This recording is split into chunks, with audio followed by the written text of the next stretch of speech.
آپ تو اتنے جاہل ہیں, آپ کو اپنی کتابوں کا مطالعے کا علم, آپ کی اپنی کتابوں کا مطالعہ نہیں کیا, اپنی کتابوں کا نہیں پتا, اور آپ آ کر اپنے مذہب کی جو ہے ترجمانی کر رہے ہیں. اور دوسری بات یہ ہے کہ آپ کو جو ہے اس واقعے کا آپ نے بخاری کا حوالہ دیا اور اسی طرح اپنی کتابوں کا حوالہ چھوڑ دیا, لیکن بخاری کے حوالے سے جو روایت آپ نے پڑھی ہے یہ بخاری کے اندر روایت موجود ہے, یہاں پر بھی پتھر کے الفاظ ہیں, تفسیر قمی کے اندر بھی پتھر کے الفاظ ہیں کہ پتھر پہ کپڑے رکھے اور معجزانہ طور پہ پتھر بھاگنا شروع ہو گیا. اور جناب شہیدی صاحب آپ فرما رہے تھے کہ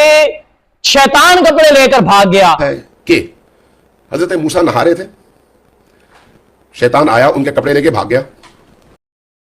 یار بندہ کوئی کسی پہ اعتراض کرتا ہے تو کم از کم ایک دفعہ اس کی کتاب دیکھ لیتا ہے, مطالعہ کر لیتا ہے. آ کے جھوٹ, اور آپ یہ سمجھیں کہ آپ کا یہ پوڈ کاسٹ سننے والے آپ کی وہ واہ واہ کرنے والی اور ہائے ہائے کرنے والی عوام نہیں ہے کہ جس کو جھوٹ جتنا بولیں گے اتنا وہ خوش ہوگی. یہاں پر عوام کے سامنے آپ کی بات جب میڈیا پہ آ رہی ہے تو آپ کو کچھ سوچ کے آنا پڑے گا, جھوٹ سے بچنا پڑے گا. بہرحال یہ روایت اول تو یہ ہے کہ یہ روایت گستاخی اور توہین ہے ہی نہیں. دوسرا یہ کہ اگر یہ توہین اور گستاخی ہے تو شہیدی صاحب بخاری کا نام نہ لیں, یہ آپ کی تفسیر قمی میں موجود ہے, آپ کی جناب حیات القلوب میں موجود ہے, آپ کی دیگر کتابوں کے اندر یہ روایت موجود ہے. پہلے ان کا پوسٹ مارٹم کیجئے پھر اہل سنت پہ اعتراض کیجئے.